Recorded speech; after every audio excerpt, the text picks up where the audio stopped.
Hello, and welcome back to the More Money Podcast. I'm your host, Jessica Morehouse, and this is episode 390 of the show.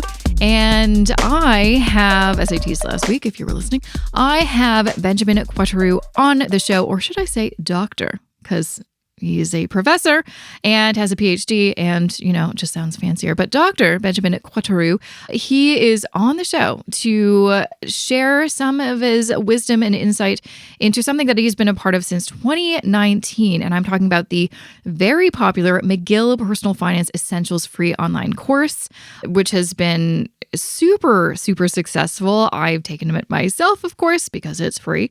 And over 200,000 other people have signed up for it. So I mean, you're going to sign up for it after listening to this episode, I guarantee it. But a little bit more about Benjamin. So he joined McGill University's Faculty of Management in 2000, where he still teaches introductory finance, investments, and theoretical asset pricing at the undergrad, master's, and doctoral levels.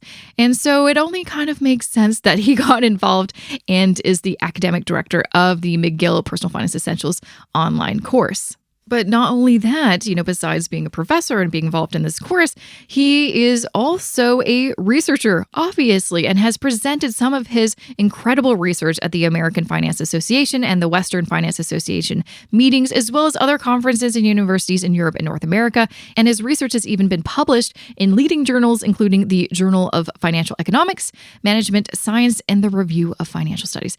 Long story short, this guy knows a thing or two about money, and we really get into it in this episode, so I know you're going to absolutely love it. So without further ado, and also just a reminder, if you want to watch this episode instead of just listening to it, if you want to see what we both look like, why not? Just go to my YouTube channel. It is there, jessicamorehouse.com/YouTube, or just type in Jessica Morehouse into YouTube and you will find the channel. You can subscribe and you can see all of my videos, but also all of the podcast episodes that are now video podcasts for your viewing pleasure. But anyways, let's get to that episode with Benjamin. Welcome, Benjamin. Thank you so much for joining me on the More Money Podcast. I'm so excited to have you on because I think this course that has been around now, I think for a few years, the McGill Personal Finance Essentials course, which is absolutely free. What a great resource. I took it myself, I think several years ago, so I'm sure it's gone through many iterations and updates since then. So I think this is, I'm really excited to share so people can try it out for themselves. So welcome. Good morning, Jessica. Yeah, I'm very excited too. I'm very proud of this course and very pleased with the success it has obtained over the last few years. Yeah, so let's start with you first, because I know you had a very important hand in creating it and launching it. How did it all get started? It actually started with a discussion between our dean at the Desautels Faculty of Management at McGill University. Our dean had a conversation with people from RBC, from the Royal Bank, and they were launching a big initiative, something they call Future Launch, and the objective is to invest as part of their philanthropic activities. The objective was to better prepare young Canadians for life. Yeah. Give them life skills. Something that we're not really prepared for. I mean, I'm sure you hear it from people who finish the course being like, I wish something like this existed when I was in high school and earlier. And unfortunately, most of us don't start our personal finance education until, I mean, for me, it was after university. No, absolutely. I think basic personal finance should be taught in high school, if not junior high school, because yes, finance, if you want to know everything, if you want to have a career in finance, maybe it's complicated, but I really feel what makes, in my opinion, at least 90% of the difference is pretty basic. And absolutely everybody is able to understand and to learn how to avoid the big mistakes. Absolutely. So it's how long has the course been around now? It's been around it's about 4 years now. Oh, wow. And I don't have the latest figure, but we're well over 250,000 people. So hopefully we might have reached 300,000. I'm not sure, but absolutely, it's been very pleased with this.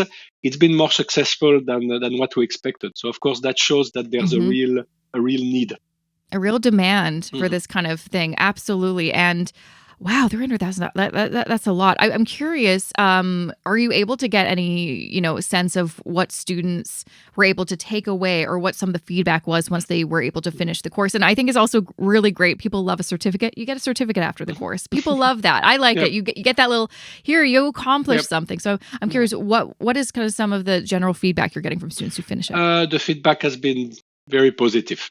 I think we find the right format that's attractive to people. We've had a really good, technical team. I mean, it's been done with a professional. It's not been done, on Zoom in my office. It's been done with a professional video production team. That's very good. So I think we found the right format. I think we found the right topics. By the way, as you mentioned, so the course has been around for 4 years, but we have been updating the modules. And we've also launched some recently 2 new optional modules on the crypto assets and sustainable investing. So we've been trying to teach people the basics about some of the topics that are really topical, trendy these days. Yeah, I think because I'm still on the email list, I got an email saying, "Oh, there's some new bonus material." Like, oh, I think that's amazing, because that's the other thing with finance is, although the foundations are pretty much they're pretty standard, budgeting, investing, like it's pretty standard.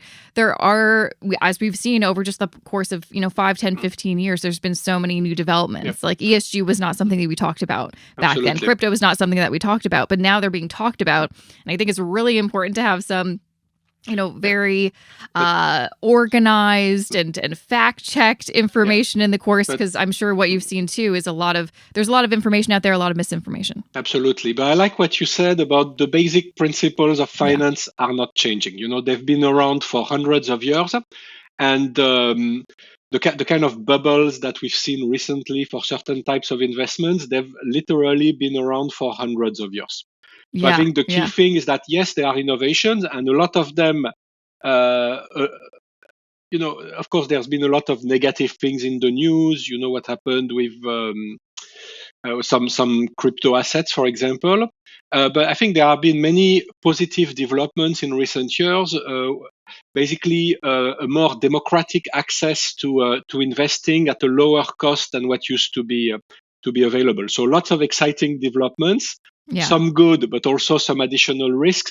But the basic principles of finance, the basic mistakes that people make and that people should learn how to avoid, they're not changing that much.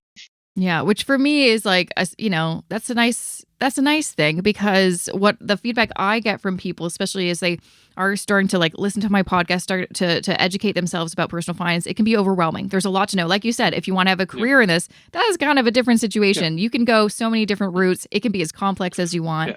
But when it comes to organizing it, doing it on your own, it doesn't have to be that simple. No. So I'm curious, when you created the syllabus for the course, how did you know what should be in there? What was crucial to be in there for students? I think we had to convince. So when we talked about the people, so by the way, one thing that I want to say is that, so as I mentioned, the course has been funded by RBC, by the Royal Bank Foundation. But I want to, and we talked to them at the beginning of the course. We talked about the general topics we would discuss. But I want to stress that they've been very good. They've not influenced the contents. There's not some sales or ads I'm often there. So one thing, by the way, I wanted to say when I heard you talk about finance looking complicated, is that I think one reason for this is that the financial industry has a tendency to make it look more complicated than it should be, because of course it makes it easier for them to charge more money. Right, and inflate their profits. So I'm often very suspicious about the financial industry, and I think it's good to have a good level, just a baseline level of suspiciousness, of suspicion. Absolutely. I'm the exact same way. It's like you've always got to take everything with a grain of salt, be careful. But this is why I think it's so important for people, and this is what I've been telling people for years and years and years, why it's so important that you have to take your finances in your own hands. You cannot just hand it over to a professional and hope that they are going to do a great job, because how will you know if they are, if you don't know what they're doing? No, you can, what I tell people is that you can, so there are a lot of good people, good finance professionals that can help you, but you cannot get 100% of your information from people who are trying to sell you something. Exactly. I tell people you have to educate yourself and get your information from sources that are more objective. And I believe the course is one of them. So I'm hoping that people will get more information, read. There are a lot of great books that exist. But yeah, so what I wanted to say is that the course RBC has not influenced the contents of the course. Great. I mean, I think that's really important, because that is the other problem. And I get this, myself as someone who is a quote unquote influencer. I work with brands. It's really important when it comes to the educational component to make sure you aren't influenced.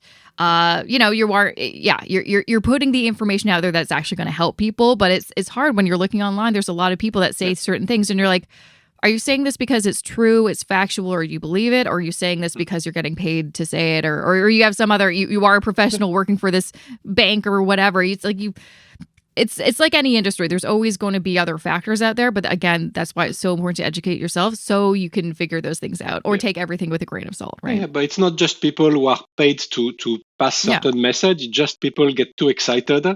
And of course, nowadays with the internet, anybody can post whatever they want. So you cannot. Everyone has a strong opinion about something. Yeah. You cannot, and they don't always exactly know what they're talking about. Yeah. So when people ask me where to get information, there are some very good books. I would say. Well, I'm curious. What are some of your top books? What ones that you'd like to recommend? So there's a classic. So it's a book that has been around for 50 years, but it's actually been updated regularly. And there's a new edition that came out, I think, just the last few months.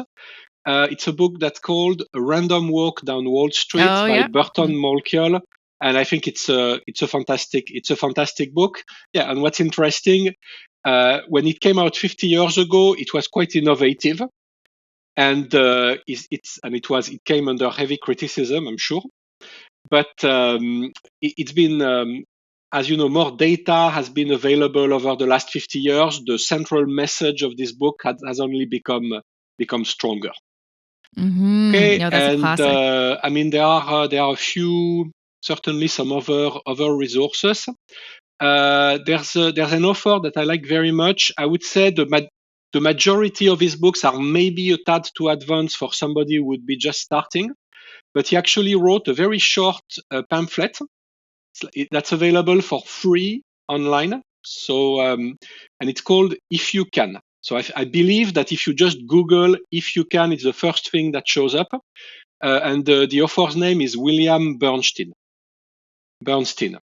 And what's interesting is that he was not originally a finance professional.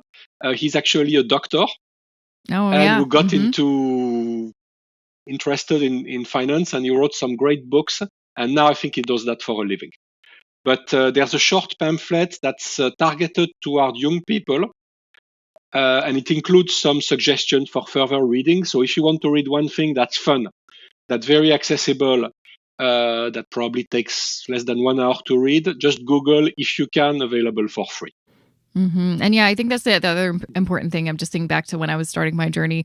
When it comes to books, it is, I feel like, actually very important to start with books that are at your kind of literacy level, because I remember reading some that were more complex. And then it honestly had the opposite effect. It wasn't like, oh, I learned all this stuff that was more advanced. No. It scared me. No, and then I retreated. I'm like, I don't know what I'm doing. And then it just like hits your confidence a little bit. So it's really important to like find those books that are at your level. And then as you develop, more, literacy, you can, keep going. I can give you one other example, something that came out recently that I thought, so don't agree with 100%, but I still feel overall it's very good, very accessible. Yeah. It's a book called Balance by Andrew. I think the author I had him on the show. Hallam. I love Andrew. Yeah. That's a great book. Yeah. It's very accessible. And what I like is that he talks about personal finance. The way I think people should talk about it is that it's part of wellness, right? People are a lot of people are very interested, what they eat, how to exercise, but they feel finance is too complicated. They don't want to touch that. But actually, I don't think it's more complicated. Plus, for a lot of people, money is the number one source of stress. So personal finance, it's not just about having more money. It's about feeling more secure and eventually happier. having balance in your life in all areas. But it's so true that you say that. I talk to people all the time, and it's like everything else in my life is good. The one thing I keep avoiding or I cannot figure out is money. And absolutely. And I'm not saying that money buys happiness. I don't think that's the case. But sadly, money troubles are a major obstacle. Yeah. And if you understand money and you have and you can figure out a way to get enough to cover your needs and everything else, it does. I mean, that's what I found. Like I struggled and I did have maybe more issues in other areas of my life, whether that was my health, my fitness, my mental health, when I didn't have the finance stuff figured out. And once we can integrate that into your life and then you realize it's not that complex, you absolutely are capable. And I believe just like you, everyone is capable of learning this stuff and integrate into their lives. It may take time and that's okay. You'll see an improvement in all the other areas of your life. Everything else will seem less amplified and intense. You're like, oh, okay, we can breathe again. Yeah, completely. Yeah. So with that, I want to kind of dive into some of the components in the course. I think it's really well organized. I also really appreciate that there's even a section on behavioral finance, which I think is being talked about more in more kind of broad things. Like I talk about it a lot on the podcast now because, you know, for when I first started in personal finance, everyone was just talking about the how-tos, the numbers, the math of it. They never talked about behavior. And that's usually the thing that trips people up is why do I know what to do and I'm just not doing it. I don't know why. It's the behavior. But to kind of go back to the beginning of this course, we really start at the kind of foundation, budgeting and saving. I feel like people get sick of hearing that term budgeting, but it is one of those components where it's like, if you don't have that, you can't really move forward with other areas. You want to kind of talk a little bit about what are some of those key elements so people can start off on the right foot. Yeah. Well, we try, to organize the course basically around the main steps in someone's financial journey. So yes, before you can do anything, well, you need to start saving at least a little bit, and having a budget might help. So there's a module of budgeting, a module of borrowing, because of course it's nice to save, but in many circumstances it makes sense to borrow money. But there are many different ways to borrow money, and they're not all the same. There are big differences. There's a module, There's a module about investing. A module, so maybe something that doesn't sound too exciting for young people, retirement planning. Which I think is really important because, like you said, we talk, especially young people, we talk about investing. We don't really talk about the key elements of retirement planning. And that can be like just so important to figure out is really how, like what, especially as a Canadian, I don't think most people understand some of the programs that we have. Absolutely. And I think, so again, I understand for millennials, it's not very exciting to think about retirement, but people should think about the purpose. What are they investing for? And for most people, it's for retirement and to take care of your kids, of your family. Okay, so definitely understanding how retirement works, how much you might need. That can help a lot in your planning, and having realistic expectations. How much do you have to save? That's very helpful. We do have a module about real estate. So of course we cannot tell people, should they buy? When is the time to buy? We don't tell them that, but still we give them, I think, a good idea of the main factors to take into consideration. And for real estate, is it investing in real estate or home ownership? No, we're both? talking mostly about home ownership. Okay. Because I think for most people, for a lot of people, it's really the number one financial decision in your life. Yes. We do have a module, as you mentioned, on behavioral finance. So learning a little bit about your psychology, how it interacts with financial issues. I think it's very useful. Unfortunately, human psychology is not very well adapted to finance, to investing. So I think if and probably it has to do with the fact that humans evolved over hundreds of thousands of years. And for most of that time, there was no finance. There were no financial markets, right? So, just naturally, people don't naturally make the right decisions. So I think knowing a little more about basic human psychology, knowing about the mistakes that you're likely to make if you're not very careful, can be very powerful to help you avoid the main mistakes. Absolutely. Like, especially, I feel like often when we make a financial mistake, we blame ourselves as an individual on the individual level, thinking like, oh my gosh, I'm bad at money, or I don't know, what Everybody is have you. bad. And yeah, exactly. Everyone's actually naturally bad at money. Yeah, I've improved. I've learned. I tell people a lot, here are the mistakes to avoid. Sometimes maybe I forget to mention, I've made all the mistakes. Well, that's the thing. It's like, we're only human. We're going to make those mistakes too. Because we just fall into those traps. We get the emotions. And like you said, because money has not actually been around for that long historically, we're still running off of, behaviors that were learned back in the Stone Ages that we have not unlearned. And so we have to constantly try to regulate that and figure out a path forward, which is not easy to do at all times. Especially, I'm sure you saw a lot of this too during COVID, when everyone was just freaking out and didn't know what to do. That people made a lot of mistakes because we were just running the show off of emotions and not logic, which is difficult to manage. Yeah. Yeah. No, I tell one thing I like to tell people, and it's probably something I read in a book that stuck with me, is that investing, I think it's relatively simple. Again, maybe if you want to know everything, it's not simple, but I really feel that what makes at least 90% of the difference is very simple. But simple is not the same thing as easy. Yeah. And it's like, and one thing, and again, it's something I read somewhere, but it's a good, I think it's a good comparison. It's a little like losing weight, Losing weight is simple because you know that if you eat less, if you move more, you are going to lose weight. It's a certainty, but it's not easy to put it into practice.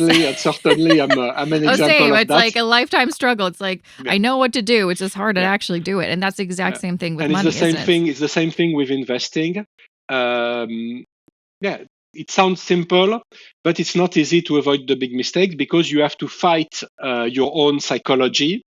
And to some extent, you have to fight the financial industry that, you have to realize that, they make money by taking it from their customers, which is fine, of course, because they provide a valuable service. And we want financial institutions that are profitable because it makes the financial system safer. But that's not a reason to give them more than what's fair, than the minimum. Okay, and of course, they're not charities. They want to make money. They can't resist the temptation to take a little more from investors, from their clients, than the minimum, certainly. And they spend a lot of marketing money to make you spend the minimum more than the minimum in financial services. And there's certain, just talking about the marketing of it all. One thing that I hear often from people in my audience or people who enter, I have an investing course that I sell as well. And the number one thing that I hear is like, I ask like, oh, are you currently investing? They're like, yeah, sort of. I don't really know what I'm doing, but I'm using Wealthsimple. And I'm like, that makes sense because Wealthsimple spent a lot of money on marketing. But the thing that they didn't really provide that we need to kind of fill in that gap, unfortunately, as our own, people, individuals, is the education component. You don't want to just open an account and then you're like, shoot, I don't actually know what I'm doing. So it's again, there's always some gaps, and it's like, this is why this course I think is so valuable. This will be a great entry point into filling in some of those gaps, so you can feel more confident and knowledgeable and feel good about what you're doing, whether it's sticking with what you're doing and they're like, okay, great, I am doing it right, or be like, oh gosh, no, this is not right, I need to change something. No, I tell people there's most likely, so that stuff is very important, of course, but most likely there's no emergency, right? It can wait, whatever you do with your investments, for example, it can wait a few weeks. Yeah, nothing's really going to happen in a few weeks. It's unlikely. Yeah, it's very unlikely. Spend a little bit of time getting some knowledge from objective sources that are not trying to sell you anything, and then you can think about a plan. There's no need to rush.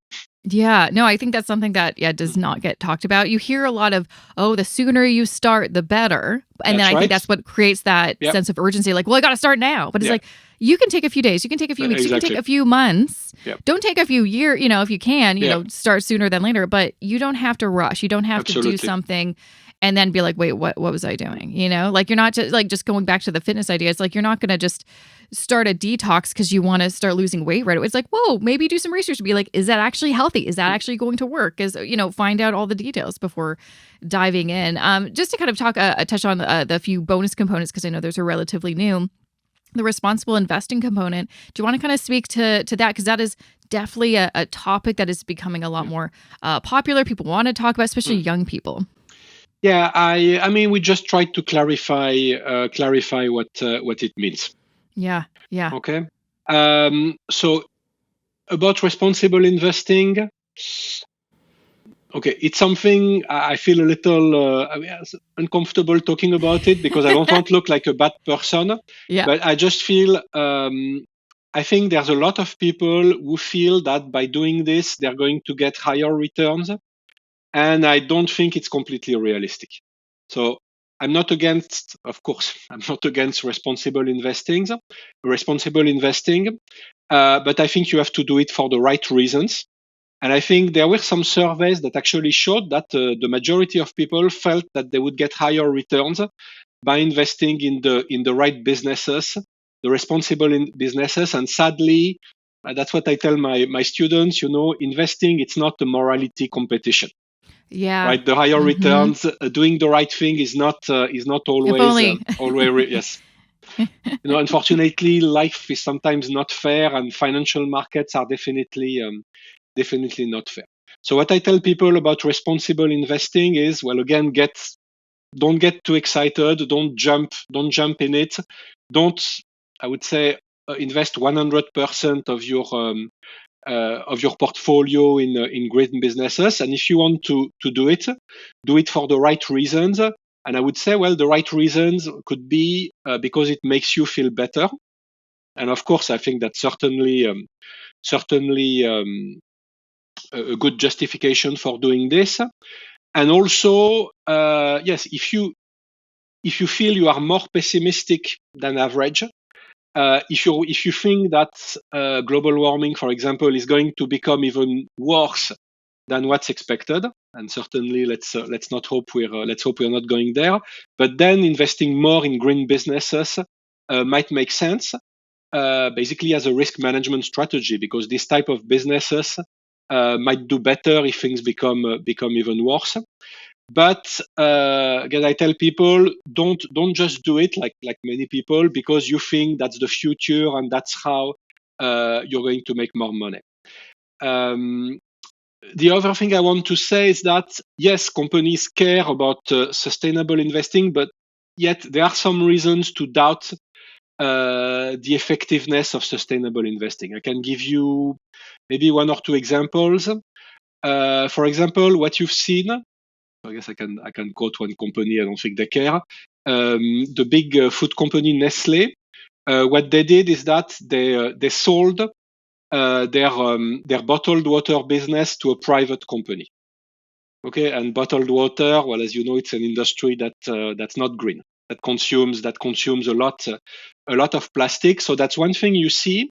If you're a company and your shareholders are demanding, that you become greener. Well, some things that might happen is what I explained. Basically, selling your the part of your business that are not so green to private companies, which mean companies that are extremely difficult to control. So there's definitely the potential for some unintended consequences of sustainable investing that might be dangerous. Yeah, it's like that didn't actually fix the problem. Nestle just looks better. And they made some money from selling that part of their business. You're like, this didn't actually do any good. And I just to kind of reiterate one of your points that I think you were getting at is when a lot of people are focused on, I want to do responsible investing, they can do what some other investors do if they're really into tech or some, particular sectors, get too concentrated and just be investing in those types of companies where it's like diversification is key. Absolutely. Yeah. No. And one example I want to give is that I think a lot of people, again, are investing in green businesses because they think it's the future. And yeah, that might be true. But one thing that's true that's true in investing, it's been true for a long time, is that having an industry that's you think is the future well, it does not mean it's going to deliver great performance for investors. And there's a great example of this, and it's something that I read a long time ago, but it really stuck with me. I read that in an interview of Warren Buffett, the legendary investor. So I think it's a credible name in investing. And he gave the following example. He gave the example of, if you can think of one industry that during the 20th century completely changed people's lives and went through incredible growth. So I asked my students, and usually people guess pretty fast. It's the car industry, right? The car industry basically barely existed at the beginning of the 20th century, and of course, it went through incredible growth. So then you might think, well, it's such a pity that my great-great-great-grandparents didn't invest in the car industry. All their money in the car industry at the beginning of the 20th century, would be multimillionaires by now. But actually, that's absolutely not true. The car industry as a whole has not been generous, has not been good to investors. And one way to see this is that how many car manufacturers have existed at some point in the US in the 20th century? I also asked my students. And the answer is actually several thousand. And what happened to probably 99% of those several thousand? I think Warren Buffett counted about 3,000, but he said in interview he does not think he was able to get the comprehensive list. Well, most of them went out of business. Okay, because unless you invested in Ford or something, maybe. Exactly. But yeah, most people probably think of just like those big companies, but not 3,000 really, others that did not last. So that's something. And there's another similar example is airlines. That's also an industry that changed people's life, went through incredible growth. It's been a disaster for investors. Very, very bad returns. And I think there's a little bit of the same expectations about green investing, green businesses. So yes, they might be the future, and let's hope they're part of the future because, we need to do something about climate change, right? But potential for future growth and changing people's lives does not mean automatically good returns for investors. Yeah. No, I think that's really important. Kind of along the same lines, talking about like the future and future growth. That's where I think the other bonus module about crypto is so important in blockchain. And a lot of people were talking about it, especially during COVID when we're all stuck in our houses and people just were like, this is the future. We're not going to have cash anymore. It's all going to be crypto. And then it didn't really go that way, though people are starting to talk about it again now. But they were silent for a good while. What is involved in that module? What are some of the key things that you wanted people to know? Because I'm sure you've seen this too. There's a lot of confusing and misinformation out there. No, I would say the number one thing I tell people about crypto, and that it's something very basic, but that people seem to forget. Let's compare an investment in crypto and an investment in a stock.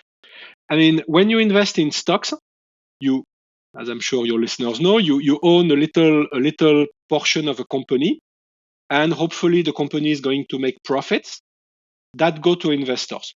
So what this means is that when you invest in stocks, there's some money coming from outside the market that go to investors. And what this implies is that, yes, the stock market is very risky, especially in the short term, but the odds are in your favor because there's that money coming from outside the system, outside the market that go to investors. So even if you're not very good with stocks, on average, it's possible to make mistakes, of course, but on average, the odds are in your favor. Even if you're not very good, you can expect to make money. Crypto, well, that's not the same because there's with very few exceptions, but that are basically negligible. With crypto, it's not the same.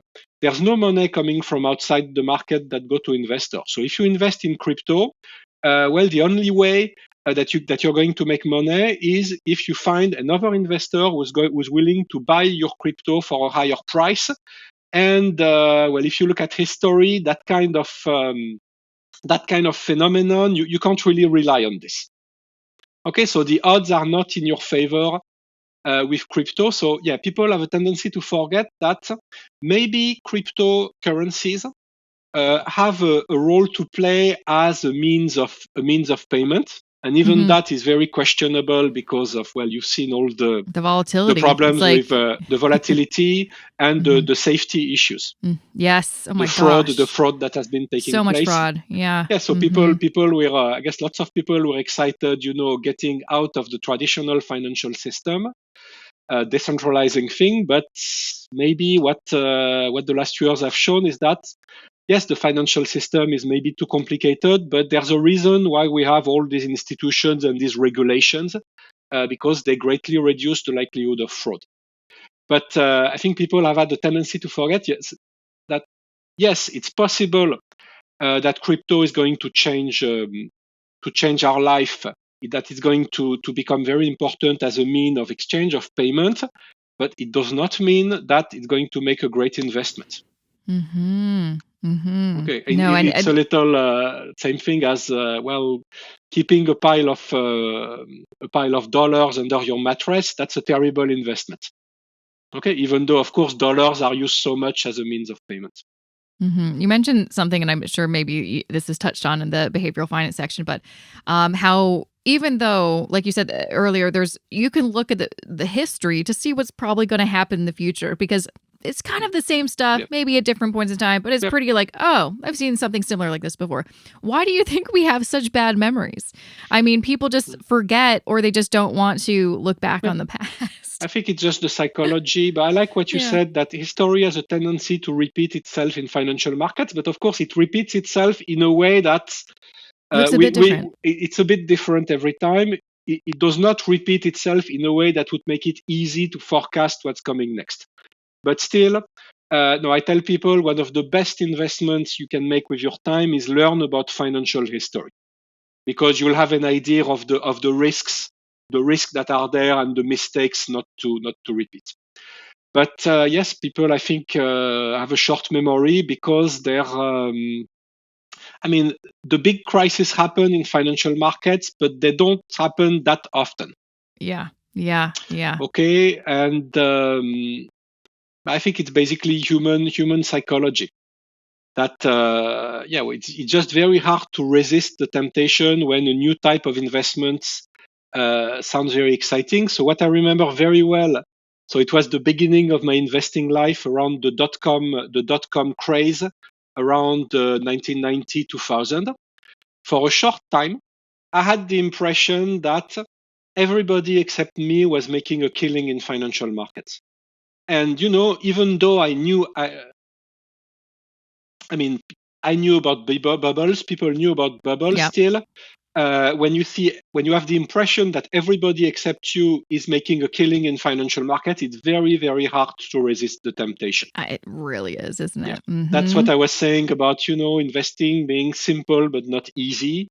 Well, it's not easy to resist the temptation, even if you know about bubbles.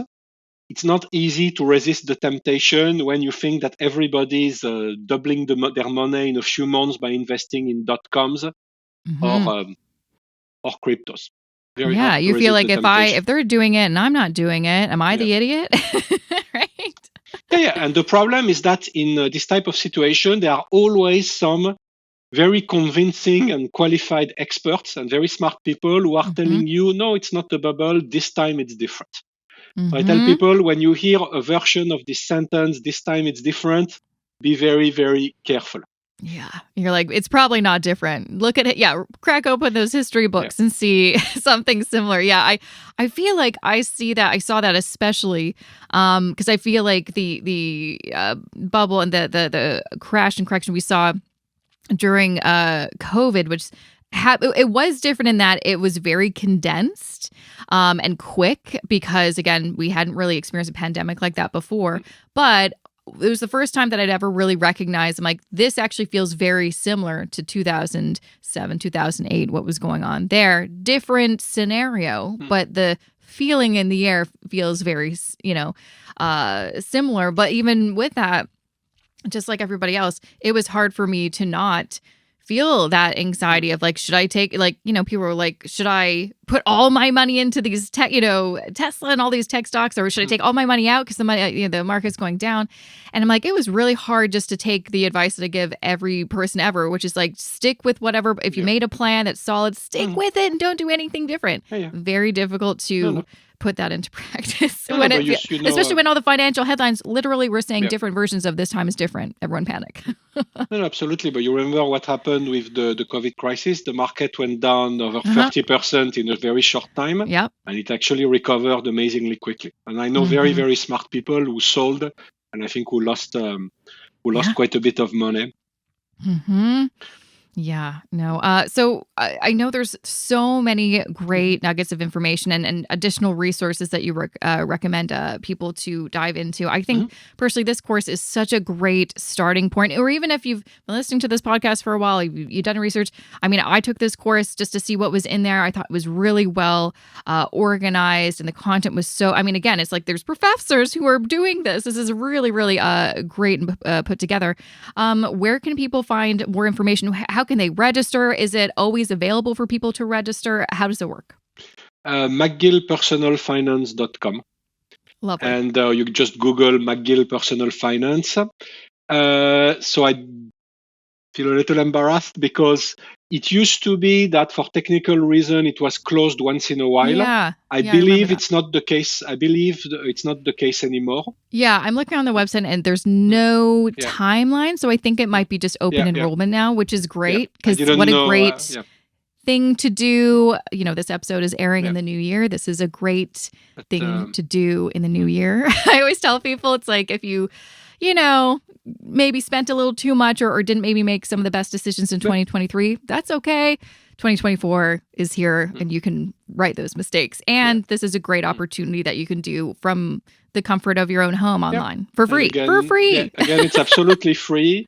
It's been designed to be accessible to everyone who's willing to spend a few hours. And again, the information is, I'm not saying we're always right about everything, but at least we're objective. We are not trying to sell you anything. Yeah, no, I think that's really important and hard to find. So thank you so much, Benjamin, for coming on the show. Again, I think this is such a great resource for Canadians, and I'm so glad it's around. And I'm excited to see more students enroll. So thank you so much for taking the time to coming on the podcast. It was a pleasure. Thank you so much, Jessica. It was my pleasure. And that was episode 390 with Benjamin Croitoru. Make sure to check out the course that we were talking about throughout this episode. It's called the McGill Personal Finance Essentials online course. Again, like I mentioned at the beginning of this episode, over 200,000 people have already signed up since it launched in 2019. And it is free. And you can find it at McGillPersonalFinance.com. That is McGillPersonalFinance.com. Or you can just check out the show notes for this episode, JessicaMorehouse.com/390. I will link it in there, and it will also include information of things that we talked about, the transcript, some key takeaways from this episode, and of course, the video of this interview if you want to check that out, share it with friends, whatever you want to do. A few reminders. So I am giving away a few books of past guests. So I'm giving away a copy of Career Forward from last week's guest. And I'm also giving away a copy of The Pandemic Paradox from our first guest of the season, Scott Fulford. That was episode 389. And just a reference, last week was episode 389 with Grace Puma and Christiana Smith-Shee. So if you want to enter to win those books, please do JessicaMorehouse.com/contest is where you can find in that information. Also, if you don't know, because we kind of talked about, online courses, I do have an online course. It's called Wealth Building Blueprint for Canadians. It's been around for over 3 years now. What? How did that happen? Over 400 students are in it. It is by application and admittance by me only. So you do have to go through a few hoops to make sure it is a good fit for you and you're a good fit for the course. But if you want to find more information about it, just go to JessicaMorehouse.com/course. But it is my investing course all about boring, passive investing. That's right. I don't care about getting rich quick. I just want to get rich slowly, but eventually. Okay? That is how I live my life. And so if you want to learn all the ins and outs of investing, if you're Canadian, and how to, build a diversified portfolio of index funds so you can reach your goals, whatever they are, retirement, buying a home one day, short, long-term goals, whatever, All the information is in this course that is pretty comprehensive. You can check out reviews and you can ask me whatever question you want if you apply. And then you get accepted for a phone call with me. And then you have a call with me over Zoom to chat, and I can answer any questions that you have and make sure it's a good fit for what you want to do. So jessicamorehouse.com/course.